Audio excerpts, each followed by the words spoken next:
Hi hello ನಮಸ್ಕಾರ friends, ಎಲ್ಲರೂ ಹೇಗಿದ್ದೀರಾ? ಎಲ್ಲರೂ ಕೂಡ ತುಂಬ ಚೆನ್ನಾಗಿದ್ದೀರಿ ಅಂತ ಅಂದ್ಕೊಳ್ತೀನಿ. ನಾನು ಕೂಡ ತುಂಬ ಚೆನ್ನಾಗಿದ್ದೀನಿ ಅಂತಲೇ ಹೇಳ್ಬೋದು. ಸೊ ಇವತ್ತಿನ ಟಾಪಿಕ್ ಬಂದುಬಿಟ್ಟು ಒಂದು ಇನ್ಫಾರ್ಮೇಷನ್ ವಿಡಿಯೋ ಆಗಿರುತ್ತೆ, ಹಾಗೆ ಮೋಟಿವೇಶ್ನಲ್ ವಿಡಿಯೋ ಅಂತ ಕೂಡ ಅಂದ್ಕೊಂಡ್ರು ಪರವಾಗಿಲ್ಲ. ಸೊ ಆ್ಯಕ್ಚುಲಿ ಏನಪ್ಪ ಟಾಪಿಕ್ ಯಾವುದ್ರ ಬಗ್ಗೆ ಮಾತಾಡ್ತೀನಿ ಅಂತ ನಾನು ಮೊದಲೇ ಹೇಳೋದ್ರ ಬದಲಾಗಿ ನಾನು ವಿಡಿಯೋ ನಿಮಗೆ ಕಂಪ್ಲೀಟಾಗಿ ಮಿಸ್ ಮಾಡಿದೆ, ಸ್ಕಿಪ್ ಮಾಡದೆ ನೋಡಿದರೆ ನಿಮಗೇನೆ ಅರ್ಥ ಆಗ್ತಾ ಹೋಗುತ್ತೆ.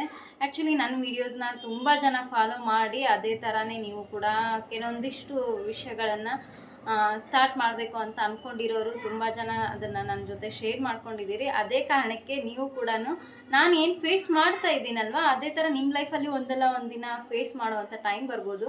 ಆ ಟೈಮಲ್ಲಿ ನಿಮ್ಮ ಮೈಂಡ್ ಸೆಟ್ ಹೇಗಿರಬೇಕು ಅನ್ನೋದನ್ನು ಜಸ್ಟ್ ನಾನು ಇನ್ಫಾರ್ಮ್ ಆಗಿ ನಿಮಗೆ ತಿಳಿಸ್ಕೊಡ್ತಾ ಇದ್ದೀನಿ. ಹಾಗೆ ಅದ್ರ ಜೊತೆ ಒಂದು ರೀತಿನಲ್ಲಿ ಮೋಟಿವ್ ಆಗಲಿ ನಿಮಗೆ ಅಂತಲೇ ತಿಳಿಸ್ಕೊಡ್ತಾ ಇದ್ದೀನಿ. ಆ್ಯಕ್ಚುಲಿ ನಾವು ಏನೇ ಒಂದು ಮಾಡ್ತೀವಿ ಅಂತಂದರೆ ನಮ್ಮ ಹಿಂದೆ ತುಂಬ ಜನ ಮಾತಾಡೋರು ಇದ್ದೇ ಇರ್ತಾರೆ ಅಲ್ವಾ, ಅದಕ್ಕೋಸ್ಕರ. ಬಟ್ ನನಗೆ ತುಂಬ ಕಡೆಯಿಂದ ಕೇಳ್ತಾ ಇದ್ದೆ, ಬಟ್ ನನಗೆ ಇವಾಗ ಅದನ್ನು ನಾನು ಫೇಸ್ ಮಾಡ್ತಾ ಇದ್ದೀನಿ. ಅದನ್ನು ನಾನು ನಿಮ್ಮ ಜೊತೆ ಸ್ವಲ್ಪ ಪುಟ್ಟದಾಗಿ ಶೇರ್ ಮಾಡ್ಕೋಣ ಅಂತ ಅಂದ್ಕೊಳ್ತಾ ಇದ್ದೀನಿ. ಅದೇ ಏನಪ್ಪ ಅಂತಂದರೆ, ನಾನು ಟ್ಯೂಷನ್ ಮಾಡ್ತೀನಿ, ಜೊತೆಗೆ ಈ ಒಂದು ಯೂಟ್ಯೂಬ್ ಮಾಡ್ತೀನಿ. ಇವನು ನನಗೆ ಇರೋದು ಫ್ಯಾಮಿಲಿ ಕೂಡ. ನಾನು ಫ್ರೀಯಾಗಿ ಬ್ಯಾಚುಲರ್ ಆಗಿ ಸ್ಪಿನ್ಸ್ಟರ್ ಥರ ನಾನು ಮಾಡ್ತಾ ಇಲ್ಲ ಇಲ್ಲಿ ಕೆಲಸವನ್ನು. ಇವಾಗ ಸ್ಪಿನ್ಸ್ಟರ್ಸ್ ಅಂತ ಅಂದರೆ ಇವನ್ ಫ್ಯಾಮಿಲಿ ಇರೋದಿಲ್ಲ, ಜಸ್ಟು ಮನೆಯಲ್ಲಿ ಎಲ್ಲದನ್ನು ಕೂಡ ಮ್ಯಾನೇಜ್ ಮಾಡೋದಕ್ಕೆ ಪೇರೆಂಟ್ಸ್ ಇರ್ತಾರೆ, ಗಾರ್ಡಿಯನ್ಸ್ ಇರ್ತಾರೆ, ಅವ್ರ ಜೊತೆಗೆ ನಾನು ಇದ್ಕೊಂಡು ಮಾಡೋದು ಬೇರೆಯೇ. ಬಟ್ ಫ್ಯಾಮಿಲಿ ಪರ್ಸನ್ ಆಗಿ ಒಂದು ಫ್ಯಾಮಿಲಿ ಹೌಸ್ ವೈಫ್ ಆಗಿಬಿಟ್ಟು ಇದನ್ನೆಲ್ಲ ಮಾಡ್ಕೊಳ್ಳೋದು ಸ್ವಲ್ಪ ಸೊಸೈಟಿ ಮುಂದ್ಗಡೆ ಅದು ಏನೋ ಬೇರೆ ಥರನೇ ನೆಗೆಟಿವ್ ಆಗಿ ಅವ್ರಿಗೆ ಕಾಣಿಸುತ್ತೋ ಏನೋ. ಸೊ ಅದಕ್ಕೋಸ್ಕರ ಜನ ಯೋಚನೆ ಮಾಡೋ ರೀತಿ, ಅವರು ಮಾತಾಡುವಂಥ ಶೈಲಿ ಏನಿರುತ್ತೆ ಅದ್ರ ಬಗ್ಗೆ ನಾನು ಇವತ್ತು ಡಿಸ್ಕಸ್ ಮಾಡ್ತಾ ಇದ್ದೀನಿ. ಅದು ಎಲ್ಲೋ ಒಂದು ಕಡೆ ನಿಮಗೆ ಒಂದು ಪಾಠ ಆಗ್ಬೋದು, ನನಗೂ ಕೂಡ ನನ್ನ ಲೈಫಲ್ಲಿ ಒಂದು ರೀತಿನಲ್ಲಿ ಪಾಠ ಆಗ್ತಾ ಇದೆ, ಅದಕ್ಕೋಸ್ಕರ ಅಂತಲೇ ಹೇಳ್ಬೋದು. ಸೊ ನಾನು ನಿಜ ಹೇಳಬೇಕು ಅಂದರೆ ಇದು ಮೂರನ್ನು ಕೂಡ ಈವನ್ ಆಗಿ ಮ್ಯಾನೇಜ್ ಮಾಡ್ಕೋಬೇಕು ಅಂತ ನನ್ನ ಒಂದು ಥಾಟು. ಇವಾಗ ನನಗೆ ಫ್ಯಾಮಿಲಿ ಇದೆ, ಫ್ಯಾಮಿಲಿನ ನೋಡ್ಕೋಬೇಕು. ಫ್ಯಾಮಿಲಿ ಫಸ್ಟ್ ಇಂಪಾರ್ಟೆನ್ಸ್ ನನಗೆ, ಬಿಕಾಸ್ ಅದರಿಂದನೇ ನಾನು ಲೈಫ್ ಇರೋದು. ಅದನ್ನು ಹೊರ್ತಾಗಿ ನನ್ನ ಲೈಫ್ ಇಲ್ಲ ಅಲ್ವಾ, ನನ್ನ ಪರ್ಸ್ನಲ್ ಲೈಫ್ ಅದು. ಸೊ ಆ ಪರ್ಸ್ನಲ್ ಲೈಫನ್ನು ಫಸ್ಟು ನಾನು ಇಂಪಾರ್ಟೆನ್ಸ್ ಕೊಡ್ತೀನಿ. ಅದಾಗಿದ ನಂತರ ನನ್ನ ಲೈಫ್ಗೆ ಬೇಕಾದಂಥ ಒಂದಿಷ್ಟು ಜಸ್ಟ್ ನನ್ನ ಲೈಫನ್ನ ನಾರ್ಮಲ್ ಪರ್ಸನ್ ಥರ ಲೀಡ್ ಮಾಡೋದಕ್ಕೆ ನನಗಿಷ್ಟ ಇಲ್ಲ. ಏನಾದರೂ ನಾವು ಹುಟ್ಟಿದ್ದೀವಿ ಅಂದಮೇಲೆ ಏನಾದರೂ ಸಾಧನೆ ಮಾಡಬೇಕು, ನಮ್ಮದೇ ಆದಂಥ ಒಂದು ಓನ್ ನೇಮು ಫೇಮು ನಮಗೆ ಬೇಕು ಅನ್ನೋದು ನನಗೆ ಸಣ್ಣವಳಿದ್ದಾಗಿಂದನೂ ಅದು ಆಸೆ. ಅದೇ ರೀತಿಯಲ್ಲೇ ನಾನು ಲೈಫ್ನ ಲೀಡ್ ಮಾಡಬೇಕು ಅಂತ. ಸೊ ಅದಕ್ಕೆ ಸಪೋರ್ಟಿವ್ ಆಗಿ ನನಗೆ ನನ್ನ ಗಂಡ ಇರುವಂಥದ್ದು. ಸೊ ಸಪೋರ್ಟಿವ್ ಆಗಿ ಇದ್ಮೇಲೆ ನಾನು ಮಾಡಬೇಕು ಅನ್ನೋದು ನನ್ನ ಒಂದು ಗುರಿ. ಸೊ ಅದಕ್ಕೋಸ್ಕರ ಅದನ್ನು ಕೂಡ ನಾನು ಮ್ಯಾನೇಜ್ ಮಾಡ್ಕೊಂಡು ಹೋಗ್ತಾ ಇದ್ದೀನಿ. ಫಸ್ಟ್ ಪ್ರಿಫರೆನ್ಸ್ ಯಾವುದಕ್ಕೆ ಕೊಡಬೇಕು ಅದನ್ನು ಕೊಡ್ತಾ ಇದ್ದೀನಿ ಅಷ್ಟೇ. ಫಸ್ಟು ಮನೆಯನ್ನು ಗೆದ್ದು ಆಮೇಲೆ ಮಾರನ್ನು ಗೆಲ್ಲಬೇಕು ಅಂತ ನಮಗೆ ಹಿರಿಯರು ಹೇಳ್ಕೊಟ್ಟಿರೋ ಮಾತು. ಅದ್ರ ಪ್ರಕಾರನೇ ನನ್ನ ಮನೆ ಅಂದರೆ ನನ್ನ ಕುಟುಂಬವನ್ನು ಗೆದ್ದುಕೊಂಡು ಅದಾಗಿದ ನಂತರ ನಾನು ಹೊರಗಿನ ಪ್ರಪಂಚಕ್ಕೆ ಒಂದು ನನ್ನನ್ನು ತೋರಿಸ್ಕೊಳ್ಳೋದು ಅಂತ ಅಷ್ಟೇ. ಸೊ ಅದ್ರ ಜೊತೆ ಯೂಟ್ಯೂಬ್ ಮಾಡ್ಕೊಳ್ಳೋದು. ಯೂಟ್ಯೂಬಿಂದ ಕೂಡ ಏನೋ ಅದೊಂದು ನನಗೆ ಫ್ಯಾಷನ್ ಥರ, ಒಂದು ಹಾಬಿ ಥರ ಮಾಡಿಕೊಂಡು ಸ್ವಲ್ಪ ನನ್ನ ಮೈಂಡನ್ನು ಫ್ರೀಯಾಗಿ ಇಟ್ಕೊಳ್ಳೋದಕ್ಕೆ ಇದನ್ನೆಲ್ಲ ನಾನು ಮಾಡ್ಕೊಳ್ಳೋದು. ಅದು ಬಿಟ್ಟು ಬೇರೆ ಏನೋ ನಾನು ಅಪರಾಧ ಮಾಡ್ತಾ ಇದ್ದೀನಿ, ಯಾವುದೋ ಒಂದು ತಪ್ಪು ಕೆಲಸ ಮಾಡ್ತಾ ಇದ್ದೀನಿ ಅಂತ ನನಗೆ ಅನ್ನಿಸ್ತಾ ಇಲ್ಲ. ಬಟ್ ಜನರ ಕಣ್ಣಿಗೆ ನಾನೆಲ್ಲೋ ತಪ್ಪು ಕೆಲಸ ಮಾಡ್ತಾ ಇದ್ದೀನೇನೋ ಅಂತ ಅವರು ತಿಳ್ಕೊಂಡಿದ್ದಾರೇನೋ ಅಂತ ಅನ್ನಿಸ್ತಾ ಇದೆ. ಬಿಕಾಸ್ ಒಂದಿಷ್ಟು ಕಮೆಂಟ್ಸು ಪಾಸ್ ಮಾಡಿದಾಗ ಅದು ಫೀಲ್ ಬಂದುಬಿಡುತ್ತೆ. ಈ ಸೊಸೈಟಿನಲ್ಲಿ ಇರುವಾಗ ಏನೇ ಬ್ಯಾಡ್ ಕಮೆಂಟ್ಸ್ ಬಂದರೂ ಕೂಡ, ಯಾವುದೇ ಒಂದು ಗುಡ್ ಕಮೆಂಟ್ಸ್ ಬಂದರೂ ಕೂಡ ಎರಡನ್ನೂ ಅಕ್ಸೆಪ್ಟ್ ಮಾಡ್ಕೊಳ್ಳೋವಂಥ ಒಂದು ಮನೋಭಾವ ನಮ್ಮಲ್ಲಿ ಇರಬೇಕು ಅಂತ ಅಷ್ಟೇ. ಕೆಲವೊಂದು ಜನ ಹೇಳ್ತಾರೆ, ಏನು ಆಯಮ್ಮ ಸ್ವಲ್ಪನೂ ಸುಮ್ಮನೆ ಕೂಡದೆ ಏನಾದರೂ ಮಾಡ್ತಾನೆ ಇರ್ತಾರೆ, ನೋಡೋದಕ್ಕೆ ನೋಡಿದರೆ ಈ ಅಮ್ಮನ ಕಡೆಯಿಂದ ಏನು ಕೆಲಸ ಆಗಲ್ಲ ಅನ್ನೋ ಥರ ಇದ್ದಾರೆ ಅಂತ ಹೇಳೋ ಜನನೂ ಇದ್ದಾರೆ. ಆದರೂ ಕೂಡ ಚಿಕ್ಕ ವಯಸ್ಸಿಗೆ ಇಷ್ಟೆಲ್ಲ ಏನೇನೋ ಮಾಡ್ತಿರ್ತಾರೆ ಅಂತ ಕೆಲವೊಂದು ಜನ ಒಳ್ಳೆ ರೀತಿನಲ್ಲಿ ಕೂಡ ಮಾತಾಡಿದ್ದಾರೆ. ಅದನ್ನು ನಾನು ಅಕ್ಸೆಪ್ಟ್ ಮಾಡ್ಕೊಂಡಿದ್ದೀನಿ ಅಂದಮೇಲೆ ಈಗ ಬ್ಯಾಡ್ ಕಮೆಂಟ್ಸ್ನು ಕೂಡ ಅಕ್ಸೆಪ್ಟ್ ಮಾಡ್ಕೊಳ್ಬೇಕು ಅಂತ. ಬ್ಯಾಡ್ ಕಮೆಂಟ್ಸ್ ಕೂಡ ಬಂದು ಏನು ಯಾವಾಗ ನೋಡಿದರೂ ಫೋನ್ ಇಟ್ಕೊಂಡು ಯೂಟ್ಯೂಬಲ್ಲೇ ಇರ್ತಾಳೆ, ಯಾವಾಗ ನೋಡಿದ್ರು ವೀಡಿಯೋಸ್ ಹಾಕ್ಕೊಂಡೇ ಇರ್ತಾಳೆ. ಸೊ ಅದ್ರ ಜೊತೆಗೆ ಟ್ಯೂಷನ್ ಮಾಡ್ತಾಳಂತೆ. ಈಗ ಒಂದಿಷ್ಟು ಹುಡುಗ್ರನ್ನ ಮಾತ್ರ ಕಲೆ ಹಾಕ್ಕೊಂಡ್ಬಿಟ್ಟಿದ್ದಾಳೆ. ಏನು ಟ್ಯೂಷನ್ ಹೇಳ್ತಾಳೋ, ಏನು ಮಾಡ್ತಾಳೋ, ಈ ಕಡೆ ಮನೆಯಲ್ಲಿ ಗಂಡ ಮಕ್ಳಿಗೆ ಏನು ಮಾಡಾಕ್ತಾಳೋ, ಈ ಥರ ಕಮೆಂಟ್ಸ್. ಇದನ್ನು ಕೂಡ ಅಕ್ಸೆಪ್ಟ್ ಮಾಡ್ಕೊಳ್ಳೋದಕ್ಕೆ ರೆಡಿ ಆಗಬೇಕು, ಮೆಂಟಲಿ ಪ್ರಿಪೇರ್ ಆಗಿರಬೇಕು ಅಂತ. ಸೊ ಇದನ್ನು ಇವಾಗ ನಾನು ಫೇಸ್ ಮಾಡ್ತಾ ಇದ್ದೀನಿ. ಅದಕ್ಕೋಸ್ಕರ ಅದನ್ನು ಕೂಡ ಅಕ್ಸೆಪ್ಟ್ ಮಾಡ್ಕೊಳ್ತಾ ಇದ್ದೀನಿ. ಒಳ್ಳೆಯದನ್ನು ಅಕ್ಸೆಪ್ಟ್ ಮಾಡ್ತೀನಿ ಅಂದಮೇಲೆ ಕೆಟ್ಟದನ್ನು ಅಕ್ಸೆಪ್ಟ್ ಮಾಡ್ಕೊಳ್ಬೇಕು. ಸೊ ಆ ಮನೋಭಾವ ಎಲ್ರಿಗೂ ಇದ್ರೇ ಒಂದು ನಾವು ಏನಾದರೂ ಫೇಸ್ ಮಾಡ್ಲಿಕ್ಕಾಗೋದು, ಹಾಗೆ ಧೈರ್ಯವಾಗಿ ಎದುರಿಸೋಕ್ಕಾಗೋದು. ನಮ್ಮ ಗುರಿ ಕಡೆ ನಾವು ಇನ್ನಷ್ಟು ಹೆಚ್ಚಿನ ರೀತಿಯಲ್ಲಿ ಎಫರ್ಟ್ ಹಾಕೋದಕ್ಕಾಗೋದು. ಈ ಥರ ಸ್ವಲ್ಪ ಕಮೆಂಟ್ಸ್ ಬಂದಾಗ ಬೇಜಾರಾಗಿದ್ದಂತೂ ಸಹಜ. ಬಟ್ ಅದರಿಂದ ನಾನು ಮತ್ತಷ್ಟು ಪಾಠ ಕಲಿತಾ ಇದ್ದೀನಿ. ಅಂಥವರೆಲ್ಲ ಇದ್ದಾಗೇನೆ ನಾವು ಇನ್ನಷ್ಟು ಬೆಳಿಬೇಕು, ಇನ್ನಷ್ಟು ಅಂಥ ಜನರ ಎದುರಿಗೆ ಏನಾದರೂ ಮಾಡಿ ತೋರಿಸ್ಬೇಕು. ಏನು ಮಾಡ್ತಾಳೆ ಅನ್ನೋ ಮಾತಿಗೆ ಉತ್ತರ ಕೊಡಬೇಕು ಅನ್ನೋದು ಒಂದು ಮತ್ತಷ್ಟು ಸ್ಟ್ರಾಂಗ್ ಡಿಸಿಷನ್ಗೆ ನಾನು ಬರ್ತಾ ಇದ್ದೀನಿ. ಸೊ ಆ ಥರ ಮಾತಾಡಿದಾಗ ನಿಜವಾಗ್ಲೂ ಕೂಡ ನಾವು ಅವ್ರಿಗೆ ಉತ್ತರ ಕೊಡಲಿಕ್ಕಾಗಲ್ಲ. ಅವ್ರಿಗೆ ನಾನು ಇನ್ನಷ್ಟು ಮತ್ತೆ ಕಮೆಂಟ್ಸ್ನ ಪಾಸ್ ಮಾಡಲಿಕ್ಕಾಗಲ್ಲ. ಸೊ ಅದಕ್ಕೋಸ್ಕರ ಅದನ್ನೆಲ್ಲ ಮಾಡೋದು ಬೇಡ ಅಂತ ಅಂದ್ಕೊಂಡು, ಸೊ ಇಂಥ ಜನ ಇರಬೇಕು ಅಂತ ತುಂಬ ನಾವು ನೋಡ್ತಾ ಇರ್ತೀವಿ. ಥಾಟ್ಸ್ ಕೋಟ್ಸು ಎಲ್ಲ ಕಡೆ ಹರಿದಾಡ್ತಾ ಇರುತ್ತೆ. ಸೋಷಿಯಲ್ ಮೀಡಿಯಾನಲ್ಲಾಗಿರ್ಬೋದು, ಎಲ್ಲೆಲ್ಲೋ ದೊಡ್ಡವ್ರು ಮಾತಾಡ್ತಾ ಇರುವಾಗಾಗಿರ್ಬೋದು ಬರ್ತಾ ಇರುತ್ತೆ. ಸೊ ಅದನ್ನೆಲ್ಲ ನೋಡ್ತಾ ಇರ್ತೀವಿ. ಅದನ್ನು ಜಸ್ಟ್ ಈಗ ನಾನು ಎಕ್ಸ್ಪೀರಿಯೆನ್ಸ್ ಮಾಡ್ತಾ ಇದ್ದೀನಿ. ಈ ಥರ ಬಂದಾಗ ನಿಜಕ್ಕೂ ಕೂಡ ನಾವು ಕೂಡ ಏನಾದರೂ ಚೆನ್ನಾಗಿ ಮಾಡಿನೇ ತೋರಿಸ್ಬೇಕು ಅಂತ ಹೇಳ್ಬಿಟ್ಟು, ಸೊ ಅದಕ್ಕೆ ಬ್ಯಾಕ್ ಸಪೋರ್ಟಿವ್ ಆಗಿ ನನಗೆ ನನ್ನ ಹಸ್ಬೆಂಡ್ ತುಂಬಾ ಸಪೋರ್ಟ್ ಕೊಡ್ತಾ ಇದ್ದಾರೆ. ಸೊ ಅದರಲ್ಲಿ ನಾನು ತುಂಬ ಲಕ್ಕಿ ಅಂತಲೇ ಹೇಳ್ಬೋದು ಅವ್ರ ಬಗ್ಗೆ. ಸೊ ಈ ಥರ ಬಂದಾಗ ಬೇಜಾರಾಯಿತು, ಈ ಥರ ಅಂದಾಗ ನನಗೆ ಧೈರ್ಯ ಕೊಟ್ಟು ಇರಲಿ, ಇನ್ನೂ ಅದನ್ನು ಬ್ಯಾಡ್ ಕಮೆಂಟ್ಸ್ನೂ ರಿಸೀವ್ ಮಾಡ್ಕೋ, ಗುಡ್ ಕಮೆಂಟ್ಸ್ನೂ ರಿಸೀವ್ ಮಾಡ್ಕೋ. ಅದ್ರ ಜೊತೆಗೇ ನೀನು ಏನು ಮಾಡಬೇಕು ಅಂತ ನಾವು ಅಂದ್ಕೊಂಡಿದ್ದೀವಿ ಅದೇ ಪ್ರಕಾರ ನಾವು ಮಾಡ್ಕೊಂಡು ಹೋಗಬೇಕು. ಇನ್ನೂ ಸ್ವಲ್ಪ ಅದನ್ನು ಎಫೆಕ್ಟಿವ್ ಆಗಿ ಒಳ್ಳೆ ಎಫರ್ಟ್ ಹಾಕಿ ಮಾಡಬೇಕು ಅಂತ. ಸೊ ಹೇಳ್ಬೇಕು ಅಂತಂದರೆ ನಾನು ಈ ಟ್ಯೂಷನ್ ಮಾಡ್ತೀನಿ ಅಂತಂದರೆ ಒಂದು ದಿನ ಕೂಡ ನಾನು ರಜೆ ಇಲ್ಲದೆ ಇರೋ ರೀತಿಯಲ್ಲಿ ಕ್ಲಾಸನ್ನು ಮಾಡ್ತೀನಿ. ಈವನ್ ಸಂಡೇ ಕೂಡ ಕ್ಲಾಸನ್ನು ಎಂಗೇಜ್ ಮಾಡ್ತೀನಿ. ಸ್ಯಾಟರ್ಡೆ ಸಂಡೇ ಯಾವುದು ಕೂಡ ನಾನು ಮಿಸ್ ಮಾಡೋದಿಲ್ಲ. ಹಾಗೆಯೇ ಈ ಹಬ್ಬ ಹರಿದಿನ ಯಾವುದಾದ್ರೂ ಗೌರ್ಮೆಂಟ್ ಹಾಲಿಡೇ ಬಂದರೂ ಕೂಡ, ಸ್ಕೂಲಲ್ಲಿ ಹಾಲಿಡೇ ಕೊಟ್ಟರು ಕೂಡ ನಾನು ಹಾಲಿಡೇ ಕೊಡೋದಿಲ್ಲ. ಬಿಕಾಸ್ ಆ ಟೈಮನ್ನು ನಾನು ಯೂಸ್ ಮಾಡ್ಕೊಳ್ಬೇಕು. ಯಾಕೆ ನನಗೆ ಟೈಮ್ ಇದೆ ಇಲ್ಲ, ನನ್ನ ಟೈಮನ್ನು ಯಾಕೆ ನಾನು ವೇಸ್ಟ್ ಮಾಡ್ಕೊಳ್ಬೇಕು. ಅದ್ರ ಜೊತೆ ಮಕ್ಕಳಿಗೆ ಓಲ್ ಡೇ ಅವರು ರಜೆ ಕೊಟ್ಟಿದ್ದಾರೆ ಅಂದಮೇಲೆ ನಾನು ಅವ್ರಿಗೆ ಕೊಟ್ಟಿರೋ ಆ ರಜೆಯನ್ನು ಯಾಕೆ ನಾನು ಯೂಸ್ ಮಾಡ್ಕೋಬಾರ್ದು ಅಂತ ಅಂದ್ಕೊಂಡು ಅದು ಕೂಡ ನಾನು ಯೂಸ್ ಮಾಡಿಕೊಂಡು ಅಷ್ಟು ನನ್ನ ಎಫರ್ಟ್ನ ಡೆಡಿಕೇಶನ್ನ ನಾನು ಅಲ್ಲಿ ತೋರಿಸ್ತೀನಿ. ಆದರೂ ಕೂಡ ಜನ ಹೇಗೆ ಮಾತಾಡ್ತಾರೆ ನೋಡಿ ಅಂತ. ಸೊ ನನ್ನ ಎಫರ್ಟ್ ಏನಿದೆ ಅದರಲ್ಲಿ ಫುಲ್ ಇನ್ವಾಲ್ವ್ ಆಗ್ತೀನಿ ನಾನು. ಹಾರ್ಡ್ ವರ್ಕ್, ನಾನು ಕೆಲವೊಂದಿಷ್ಟು ಥಾಟ್ಸ್ನ ಮೈಂಡಲ್ಲಿ ಇಟ್ಕೊಂಡು ವರ್ಕ್ ಹಾರ್ಡ್ ಡ್ರೀಮ್ ಬಿಗ್ ಅಂತ ಹೇಳ್ತಾರೆ. So work hard dream big ಅನ್ನೋ ಮಾತಿನ ಪ್ರಕಾರನೇ ಎಷ್ಟು ವರ್ಕನ್ನು ನಾವು ಹಾರ್ಡಾಗಿ ಮಾಡ್ತೀವಿ ಅಷ್ಟೇ ಸ್ಮಾರ್ಟಾಗಿ ಮಾಡ್ತೀವಿ. ಅದರಿಂದ ನಮಗೆ ನಮ್ಮ ಡ್ರೀಮನ್ನು ಇನ್ನೂ ಫುಲ್ಫಿಲ್ ಮಾಡ್ಕೊಳ್ಳೋದಕ್ಕೆ ಈಸಿ ಆಗುತ್ತೆ ಅನ್ನೋ ಕಾರಣಕ್ಕೆ. ಸೊ ಈ ರೀತಿ ನಾನು ಒಂದಿನ ಕೂಡ ರಜೆ ಕೊಡದೇ ಇರೋ ರೀತಿ, ತುಂಬ ಅವಶ್ಯ ಇದೆ ಅಂದಾಗ ನಾನು ರಜೆಯನ್ನು ಕೊಡ್ತೀನಿ. ಇವನ್ ನನಗೂ ಕೂಡ ದೊಡ್ಡ ಹಬ್ಬ, ಅದು ಮನೆಯಲ್ಲಿ ನಾನು ತುಂಬ ಸೆಲೆಬ್ರೇಟ್ ಮಾಡಲೇಬೇಕು, ಅಂಥ ಟೈಮಲ್ಲಿ ಈ ಕಡೆ ನಾನು ಕೊಡೋದಕ್ಕಾಗಲ್ಲ, ಪ್ರಿಫರೆನ್ಸ್ ಕೊಡೋಕ್ಕಾಗಲ್ಲ ಅಂದಾಗ ನಾನು ಅದನ್ನು ಅವಾಗ ಮಾತ್ರ ರಜೆಯನ್ನು ಕೊಡೋದು. ಇಲ್ಲ ಅಂತಂದರೆ ಸುಮ್ಮನೆ ಬೇಕಾಬಿಟ್ಟಿಯಾಗಿ ನಾನು ಅದನ್ನು ನಡೆಸೋದಕ್ಕೆ ಇಷ್ಟಪಡೋದಿಲ್ಲ. ಎಂಥದ್ದೇ ಸಂದರ್ಭ ಬಂದರೂ ಕೂಡ ನನ್ನ ಕ್ಲಾಸಸ್ನ ಮಾಡಿಕೊಂಡೇ ಹೋಗ್ತೀನಿ.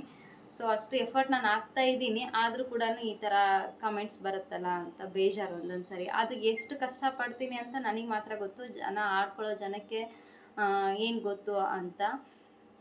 ಇದನ್ನೆಲ್ಲ ಮಾಡೋದಕ್ಕೂ ಕೂಡ ಫಸ್ಟು ಬಿಫೋರ್ ನಾನು ಎಷ್ಟು ಕಷ್ಟಪಟ್ಟಿದ್ದೀನಿ ಅಂತ ಒಂದು ಕ್ಷಣ ಇವೆಲ್ಲ ಮಾತು ಕಮೆಂಟ್ಸ್ ಬಂದಾಗ ಅದೆಲ್ಲ ನೆನಪಾಗ್ಬಿಡುತ್ತೆ ಸಡನ್ನಾಗಿ. ಇದೆಲ್ಲ ಕೂಡ ಇರುತ್ತೆ, ಅದು ನಮಗೆ ಗೊತ್ತಿರುತ್ತೆ. ಹಾಗಂತ ಆ ಜನರು ಮಾತಾಡಿದ್ರು ಅಂತ ಹಿಂದೆ ಸರಿಯೋಕ್ಕಾಗಲ್ಲ.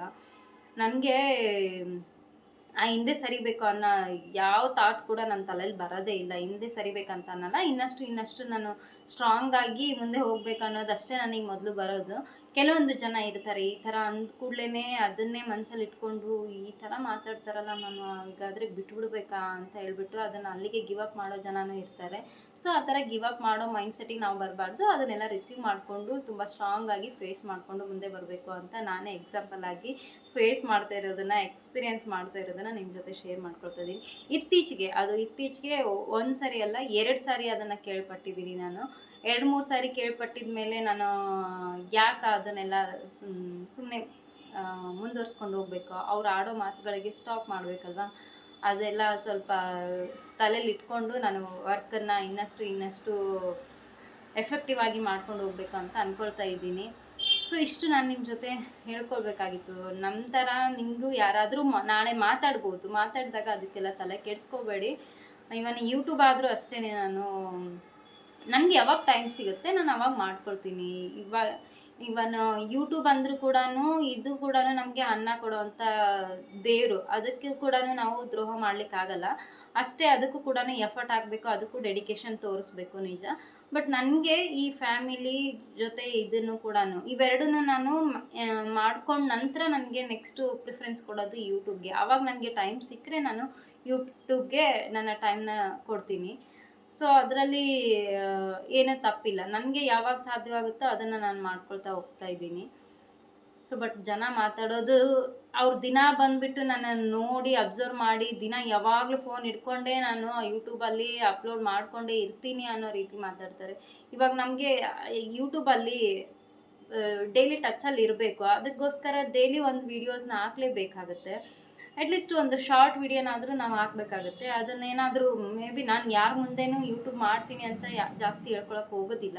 ಬಟ್ ಒಬ್ಬರಿಂದ ಒಬ್ಬರಿಗೆ ಪಾಸ್ ಆಗಿರ್ಬೋದೇನೋ, ಅದನ್ನು ನೋಡಿದಂಥ ಜನ ಯಾವಾಗಲೂ ಫೋನಲ್ಲಿ ಇರ್ತಾಳೆ ಅಂತ ಮಾತಾಡೋದು. ಫೋನಲ್ಲಿ ಇದ್ದರೆ ಹೌದು, ನನಗೆ ಈ ಥರ ಇದೆ ಸಿಚುವೇಶನ್, ಡೈಲಿ ನಾನು ಯೂಟ್ಯೂಬಲ್ಲಿ ಟಚಲ್ಲಿ ಇರಬೇಕು. ಅದಕ್ಕೋಸ್ಕರ ಒಂದು ಅಟ್ಲೀಸ್ಟ್ ಒಂದು ಶಾರ್ಟ್ ರೀತಿನಲ್ಲಾದರೂ ಕಮ್ಯುನಿಟಿ ಪೋಸ್ಟ್ ಆದರೂ ನಾನು ಪೋಸ್ಟ್ ಮಾಡ್ಕೊಳ್ತಾನೆ ಇರ್ತೀನಿ. ಅದನ್ನು ಮೀರಿ ನಾನು ಅದನ್ನು ಬಿಡೋದಕ್ಕೂ ಕೂಡ ಆಗಲ್ಲ ಅಂತ ಹೇಳ್ಬಿಟ್ಟು ಅದಕ್ಕೆ ಮಾತಾಡ್ಕೊಳ್ಳಿ ಪರವಾಗಿಲ್ಲ ಅಂತ ಅಂದ್ಕೊಂಡಿದ್ದೀನಿ. ಬಟ್ ಅದರಿಂದ ಮಾತ್ರ ನಾನು ಅಂಜೋದಿಲ್ಲ, ಅಳ್ಕೋದಿಲ್ಲ, ಈ ಥರ ಜನರಿಗೆಲ್ಲ ಎದುರಲ್ಲ. ಸೊಸೈಟಿನಲ್ಲಿ ಇದೀನಿ ನಿಜ, ಆದರೆ ಅವರು ಎಕ್ಸ್ಪೆಕ್ಟ್ ಮಾಡೋ ಥರ ನಾನು ಬದುಕೋಕ್ಕಾಗಲ್ಲ. ನಾನು ನಾರ್ಮಲ್ ಪರ್ಸನ್ ಥರನೂ ನಾನು ನನ್ನ ಲೈಫ್ನಲ್ಲಿ ಲೀಡ್ ಮಾಡ್ಲಿಕ್ಕೆ ಆಗಲ್ಲ. ನಾನು ಏನೋ ಒಂದು ಡ್ರೀಮ್ ಇಟ್ಕೊಂಡು ನಾನು ಮಾಡಿದ್ರೇ ನಾನು ಹುಟ್ಟಿದ್ದಕ್ಕೂ ಸಾರ್ಥಕ ಅಂತ ನಂಬಿರೋಳು. ಅದನ್ನೇ ನಾನು ಗೋಲಾಗಿ ಇಟ್ಕೊಂಡು ಹೋಗ್ತಾ ಇರೋಳು. ಜೊತೆಗೆ ಏನು ನಮ್ಮ ಚಾಣಕ್ಯ ಅವರು ಹೇಳಿರ್ತಾರೆ ಒಂದು ಮಾತು, ವಿಶ್ರಾಂತಿ ಏನು ದುಡಿಯೋ ವಯಸ್ಸಲ್ಲಿ, ಕಷ್ಟಪಟ್ಟು ದುಡಿಯೋ ವಯಸ್ಸಿನಲ್ಲಿ ನಾವು ವಿಶ್ರಾಂತಿ ಬೇಕು ಅಂತ ಅಂದ್ಕೊಂಡ್ರೆ ಕೂತ್ಕೊಂಡು ತಿನ್ನೋ ಅಂಥ ಟೈಮಲ್ಲಿ ಕಷ್ಟಪಡಬೇಕಾಗುತ್ತೆ ಅಂತ. ಸೊ ಅದಕ್ಕೆ ಇವಾಗ ನಮಗೆ ಕೈಯಲ್ಲಿ ಶಕ್ತಿ ಇದೆ, ಈ ಟೈಮಲ್ಲಿ ನಾವು ಕೂತ್ಕೊಂಡು ತಿನ್ನಬೇಕು ಅಂತ ಅಂದರೆ ಅದು ಸರಿಯಲ್ಲ. ನೆಕ್ಸ್ಟ್ ಇದ್ದೇ ಇರುತ್ತೆ, ಅದಾಗಿದ ನಂತರ, ಇದೆಲ್ಲ ಲೈಫ್ ಆಗಿದ ನಂತರ ನಾವು ಕೂತ್ಕೊಂಡು ತಿನ್ನೋ ಅಂಥ ಒಂದು ಟೈಮ್ ಕೂಡ ಬರುತ್ತೆ, ವಿಶ್ರಾಂತಿಯನ್ನು ಪಡೆಯುವಂಥ ಟೈಮ್ ಕೂಡ ಬರುತ್ತೆ. ಆವಾಗ ಬೇಕಾದರೆ ನಾವು ಕೂತ್ಕೊಂಡು ತಿನ್ನೋಣ. ಇವಾಗ ಇದ್ದಿದ್ದು ಟೈಮನ್ನು ಯಾಕೆ ವೇಸ್ಟ್ ಮಾಡೋದು? ಬೆಳಗ್ಗೆಯಿಂದ ಸಂಜೆವರೆಗೂ ಮನೆಯಲ್ಲಿ ಕೆಲಸ ಯಾವಾಗಲೂ ಇರುತ್ತೆ, ಅದು ಯಾಕೆ ಟೈಮ್ ವೇಸ್ಟ್ ಮಾಡ್ಕೊಳ್ಬೇಕು? ಸಿಕ್ಕಿರೋ ಟೈಮನ್ನು ನಾನು ಯೂಟಿಲೈಸ್ ಮಾಡ್ಕೊಳ್ಬೇಕು ಅಂತ ಯೂಟ್ಯೂಬ್ ಮಾಡ್ಕೊಳ್ತೀನಿ, ಜೊತೆಗೆ ಟ್ಯೂಷನ್ ಮಾಡ್ಕೊಳ್ತೀನಿ. ಅದ್ರ ಜೊತೆ ನಮ್ಮ ಮಕ್ಕಳ ಲೈಫ್ ಕೂಡ ಇದೆ ಅನ್ನೋದು, ಫ್ಯೂಚರ್ ಅಲ್ಲಿ ಕೂಡ ಇದೆ ಅನ್ನೋ ಕಾರಣಕ್ಕೆ ನಾನು ಇದನ್ನೆಲ್ಲ ಮಾಡ್ಕೊಂಡಿದ್ದೀನಿ. ಇದನ್ನೆಲ್ಲ ನೋಡಬೇಕಾಗುತ್ತಲ್ವ. ಅದು ಬಿಟ್ಟು ಖಾಲಿ ಕೂತ್ಕೊಂಡು ಮನೆಯಲ್ಲಿ ಕೆಲಸ ಮುಗಿದ ನಂತರ ಆರಾಮಾಗಿ ಟಿ ವಿ ನೋಡಿಕೊಂಡು ಫೋನ್ ನೋಡಿಕೊಂಡು ಟೈಮ್ನ ವೇಸ್ಟ್ ಮಾಡೋದು ಇಷ್ಟ ಇಲ್ಲ. ಅದಕ್ಕೋಸ್ಕರ ಇದನ್ನೆಲ್ಲ ಮಾಡ್ಕೊಂಡಿರೋದು ನಾನು ಅಷ್ಟೇ. ಸೊ ಎಲ್ಲರೂ ಏನು ಮಾಡ್ತಾರೆ ಅದೇ ಥರ ನಾನು ಕೂಡ ಆರಾಮಾಗಿ ಟಿ ವಿ ನೋಡಿಕೊಂಡು ಕೂತ್ಕೊಂಡು ತಿನ್ಕೊಂಡು ಹೊರಗೆ ಒಂದಿಷ್ಟು ಟೈಮ್ ಸ್ಪೆಂಡ್ ಮಾಡೋದಕ್ಕೆ ಅಂತ ಇನ್ನೊಬ್ರನ್ನ ಆಡ್ಕೊಂಡು ಬರೋದು ನನ್ನಿಂದ ಆಗೋದಿಲ್ಲ. ಅದಕ್ಕೋಸ್ಕರ ಇವನ್ನೆಲ್ಲ ಮಾಡ್ಕೊಂಡಿದ್ದೀನಿ. ಅದು ಕೂಡ ಅವ್ರು ಟೈಮ್ ಪಾಸ್ ಮಾಡ್ಕೊಳ್ಳೋದಕ್ಕೆ ಮಾಡ್ಕೊಂಡಿದ್ದಾರೆ, ನನ್ನ ಟೈಮ್ ಪಾಸ್ ಮಾಡ್ಕೊಳ್ಳೋದಕ್ಕೆ ನಾನು ಇದನ್ನು ಮಾಡ್ಕೊಂಡಿದ್ದೀನಿ. ಇದರಿಂದ ನನಗೆ ಖುಷಿ ಇದೆ, ಅದರಿಂದ ಅವ್ರಿಗೆ ಖುಷಿ ಇದೆ ಆ ಥರ ಮಾತಾಡೋದ್ರಿಂದ ಅಷ್ಟೇ. ವಾಟ್ ಎವರ್, ಇವತ್ತು ಟಾಪಿಕ್ನ ಇದನ್ನು ಮಾತ್ರ ನಾನು ಮಾತಾಡೋದಿತ್ತು. ಸೊ ವಿಡಿಯೋಸ್ನ ಮಾಡಲಿಕ್ಕೆ ಸ್ವಲ್ಪ ಟೈಮ್ ಕೊಡ್ಲಿಕ್ಕೆ ಆಗ್ತಾ ಇರಲಿಲ್ಲ. ಬಟ್ ಇವತ್ತು ಫ್ರೀ ಮಾಡಿಕೊಂಡು ಈ ವಿಷಯನ ನಿಮ್ಮ ಜೊತೆ ಕನ್ವೆ ಮಾಡೋಣ ಅಂತಲೇ ಅಂದ್ಕೊಂಡು, ಯಾರು ಏನೇ ಹೇಳಲಿ ನಾವು ಯಾವಾಗಲೂ ಕೂಡ ಪಾಸಿಟಿವ್ ಆಗಿ ಇದ್ದರೆ ಮಾತ್ರ ಇನ್ನಷ್ಟು ಅದ್ರ ಜೊತೆಗೇನೆ ನಮ್ಮ ಲೈಫಲ್ಲಿ ಇಂಥ ಜನ ಬಂದಾಗ ಇನ್ನಷ್ಟು ನಮಗೆ ಧೈರ್ಯ ಬರುತ್ತೆ. ಹಾಗೆ ಇನ್ನೂ ಏನೋ ಮಾಡಬೇಕು ಅನ್ನೋ ಒಂದು ಕಾನ್ಫಿಡೆಂಟ್ ಹೆಚ್ಚಾಗುತ್ತೆ. ಆ ಥರ ಹೆಚ್ಚು ಮಾಡ್ಕೊಳ್ಳೇಬೇಕು ನಾವು. ಆ ಥರ ಮಾತಾಡಿದ್ದಾರೆ ಅಂತ ಕುಗ್ಗೋಗ್ಬಾರ್ದು ಯಾವಾಗಲೂ ಕೂಡ. ಸೊ ಇದಾಗಿತ್ತು ಇವತ್ತಿನ ವಿಡಿಯೋ. ಇನ್ನು ಹೇಳಬೇಕು ಅಂದರೆ ತುಂಬ ಇದೆ, ಬಟ್ ಸಾಕು ಇಷ್ಟೇ. ನನಗೆ ಸಿಂಪಲ್ಲಾಗಿ ಇದೊಂದು ವಿಡಿಯೋ ನನಗೆ ಲೈಫಲ್ಲಿ ಆವಾಗವಾಗ ಮೆಮೊರಿಯಾಗಿ ಕೂಡ ಉಳಿದಿರುತ್ತೆ ಅಲ್ವಾ, ಅದಕ್ಕೋಸ್ಕರ. ಸೊ ಒಟ್ಟಿನಲ್ಲಿ ಆಡೋ ಜನರ ಬಾಯಿನ ಮುಚ್ಚೋದಕ್ಕಾಗೋದಿಲ್ಲ. ಎಂತೆಂಥವ್ರಿಗೇ ಆಡ್ತಾರೆ ಜನ, ಅಂಥದ್ರಲ್ಲಿ ನಮ್ಮಂಥ ಸುಮ್ಮನೆ ಕಾಮನ್ ಪೀಪಲ್ಗೆಲ್ಲ ಬಿಡೋದಿಲ್ಲ ಅಲ್ವಾ. ಆಡ್ಕೊಳ್ಳಿ ಅಷ್ಟೇ. ಅದರಿಂದ ನಾವು ಏನು ಮಾಡಬೇಕು ಏನು ಬಿಡಬೇಕು ಅನ್ನೋದು ನಮಗೆ ಗೊತ್ತಿರಬೇಕು. ಕೆಲವೊಂದಿಷ್ಟು ನಾನು ಮತ್ತು ಯಜಮಾನ್ರು ಯಾವಾಗಲೂ ಚಾಣಕ್ಯವರ ನೀತಿ ಮಾತುಗಳೇನಿದೆ ಸ್ವಲ್ಪ ಆದಷ್ಟು ತುಂಬ ಇಷ್ಟಪಟ್ಟು ಕೇಳ್ತೀವಿ, ಅಷ್ಟೇ ಇಷ್ಟಪಟ್ಟು ಅವನ್ನ ಫಾಲೋ ಮಾಡೋದಕ್ಕೆ ಇಷ್ಟಪಡ್ತೀವಿ. ಅದಕ್ಕೋಸ್ಕರನೇ ಅವ್ರು ಹೇಳಿರೋ ಮಾತುಗಳ ಪ್ರಕಾರನೇ ನಾನು ಸ್ವಲ್ಪ ಹೋಗೋದು. ಜೊತೆಗೆ ಹೇಳ್ತೀನಲ್ಲ, ಅವ್ರ ಥರನೇ ಅವ್ರು ಹೇಳಿರುವಂಥ ಮೋಟಿವೇಶ್ನಲ್ ವರ್ಡ್ಸ್ ಏನಿರುತ್ತೆ ಅದೇ ಥರನೇ ಸ್ವಲ್ಪ ಫಾಲೋ ಮಾಡೋದು. ಸೊ ಆದಷ್ಟು ಅಂಥವ್ರನ್ನ ನಾವು ಇನ್ಸ್ಪೈರ್ ಮಾಡಿಕೊಂಡು ಹೋದರೆ, ಅವ್ರು ನಮಗೆ ಇನ್ಸ್ಪೈರ್ ಆಗಿದ್ದರೆ ತುಂಬ ಒಳ್ಳೆಯದು ಏನಾದರೂ ಮಾಡಲಿಕ್ಕೆ ಅಂತ. ಸೊ ಇವತ್ತಿನ ವಿಡಿಯೋ ಇಲ್ಲಿಗೆ ಎಂಡ್ ಮಾಡೋಣ ಅಂತ ಅಂದ್ಕೊಂಡಿದ್ದೀನಿ. ತುಂಬ ಹೇಳೋದೇನು ಬೇಡ, ಆಲ್ಮೋಸ್ಟ್ ಎಲ್ರಿಗೂ ಗೊತ್ತೇ ಇರುತ್ತೆ. ನಾವು ಹೊರಗಿನ ಪ್ರಪಂಚದಲ್ಲಿದ್ದೀವಿ. ಸೊ ನಮಗೆ ಈ 4 ಗೋಡೆ ಅಷ್ಟೇ ಅಲ್ಲದೆ ಹೊರಗಿನ ಪ್ರಪಂಚ ಇದ್ದೀವಿ ಅಂದರೆ ಅಂಥವ್ರಿಗೆಲ್ಲ ನಾನು ಹೇಳಿರೋ ಮಾತು ಅರ್ಥ ಆಗಿರುತ್ತೆ. 4 ಗೋಡೆ ಮಧ್ಯೆ ಕುತ್ಕೊಂಡು ಮಾತಾಡೋರಿಗೆ ಏನು ಹೇಳ್ತಾಳೆ ಅನ್ನೋ ಥರನೇ ಆಗಿರುತ್ತೆ ಅಷ್ಟೇ. ಸೊ ಮತ್ತೆ ನೆಕ್ಸ್ಟ್ ವಿಡಿಯೋನಲ್ಲಿ ಸಿಗ್ತೀನಿ. ಇದು ಯಾರಿಗಾದರೂ ಒಬ್ರಿಗಾದರೂ ಯೂಸ್ ಆಗ್ಬೋದು ನನ್ನ ಒಂದು ಮಾತುಗಳ ಅಂತ ಅಂದ್ಕೊಂಡಿದ್ದೀನಿ. ಸೊ ಮತ್ತೆ ಸಿಗೋಣ ನೆಕ್ಸ್ಟ್ ವಿಡಿಯೋನಲ್ಲಿ. Until then take care. ಇನ್ನು ಯಾರೆಲ್ಲ ನನ್ನ ಚಾನಲ್ನ ಸಬ್ಸ್ಕ್ರೈಬ್ ಮಾಡ್ಕೊಂಡಿಲ್ವೋ ಸಬ್ಸ್ಕ್ರೈಬ್ ಮಾಡ್ಕೊಳ್ಳಿ, ಸಪೋರ್ಟ್ ಮಾಡಿ. ಮತ್ತು ಏನಾದರೂ ಅನಿಸಿಕೆ ಅಭಿಪ್ರಾಯ ಇದ್ದರೆ ಕಮೆಂಟ್ ಮಾಡಿ ತಿಳಿಸಿ. ಮತ್ತೆ ಸಿಗೋಣ. Thanks for watching. Bye bye.